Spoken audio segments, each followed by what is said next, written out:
Bitabittoonni Amaara keessaa bahan uummata Oromoo irratti akka guddaa hojjechuun isaanii hin waakkatamu.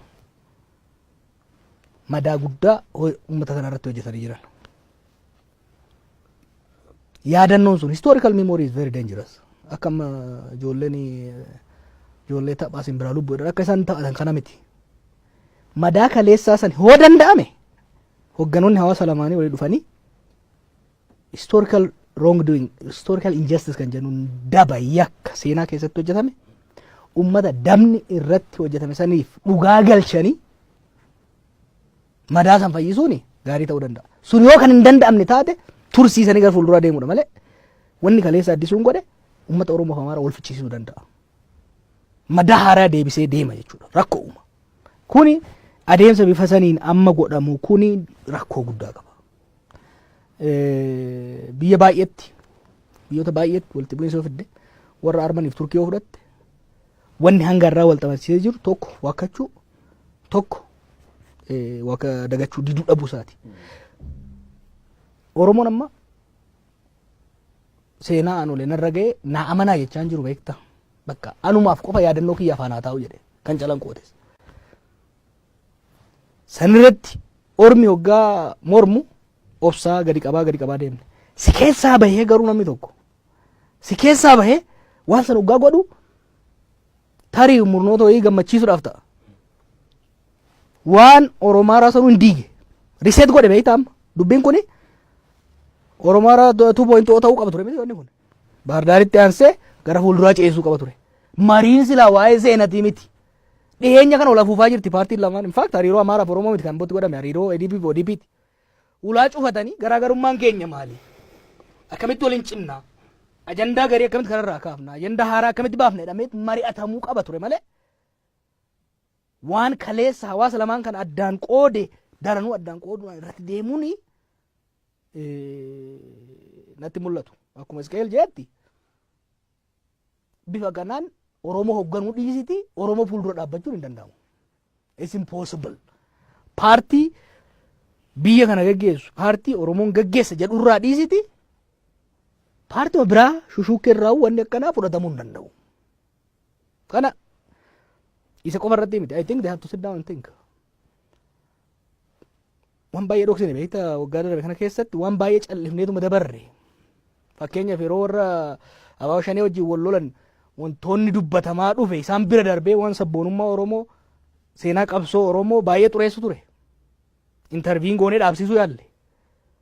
Amma garuu bifa kanaan sanbiraa'uu darbamee sadarkaa saba bal'aa ittiin tuquun deemuu irratti rakkoo qaba. Kan amma heeranii kaafte.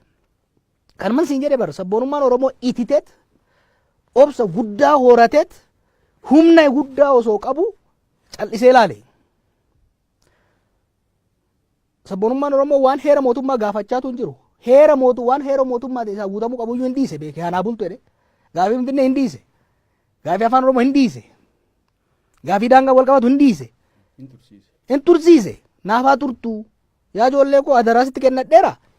Malkuma kana naa ceesisi itti naa dabalin jenneen bara. Ba'aa takkittii tana itti naa dabalin jenneen. Naa daakin jenneen midhaan dheedhii naa daakii qixxatti naa jijjiirin jenneen. Malkaa san naa ceesisi jedhe. Irraa hir'iseet ormaa kennutti seenee jechuudha kun. Gartee kanaaf Iska'eeliin I disagree with him. Waan heera mootummaatu gaafatamaa hin jiru sabboonummaan Oromoo. Kanuma heera mootummaatu haa bultu jedhe. Gara biraatiin garuu heera mootummaa kana daaknee ceenaa yeroo jedhus dhiisaa sabboonummaa qacaleera reefu ba'e jennee sosobaa jirra miti. Kan amma ana beekta eenyu shuumame feenyu shaarame is irrelevant. Sanii miti wanni guddaan garuu wantoonni wanni irratti dhiyaanne Oromoon wanni gaafate naa dabalaan jenne kan qabu garuu seera isaa harkaa buusu hin du'a malee ittiin dhiisu. Afaan Oromoo irratti no way. Gadaa Oromoo irratti no way. Seenaa Oromoo irratti no way. Qubee Oromoo irratti no way. Kana beekuu danda'uudha qaban. Waa'ee Finfinnee haa bultu furuu dandeenya. Waa'ee afaanii haa bultu furuu dandeenya. Waan garuu dhiigaan arganne deebifnee diigne yoo kajaan taate isaantu diigama malee impossible kun hin ayyamamu beekta. Kanaaf haalli amma argaa jirru haala amma isaan itti deemaa jiraniin Oromoo keessaa hubaasaa jiru beektaa.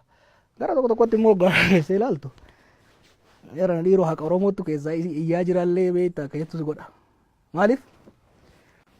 Waan isaan waggaa 27 25 at least haga lammaan dhufutti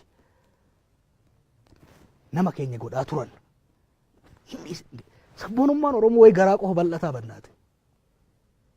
Hin baadhate dhiisee fi barbaadu yakka isaan hojjetan yakka isaan harka wayyaanee ta'anii hojjetan dhiisee fi bakka kan kalee darbeera. Erga amma dhugeeffannoo koo naa galchite dhugaa kiyya naa galchite nagaan hawaasa keessa jiraadhu qofan jennee ni bara. Homaa miti. Bakka biyyaayyuu bulchi geggeessi. Warra yakka hamaa hojjeteen haafanni faana hajjeefaman hin jenne. Karmarraa si qaa'een. Waggoota darbe kana keessatti maal agarre? Warra nama keenya saamaa fi cisiisaa ture. Aangootti muudu san bira darbamee immoo har'a alagaa gammachiisuudhaaf madaa Oromoo irratti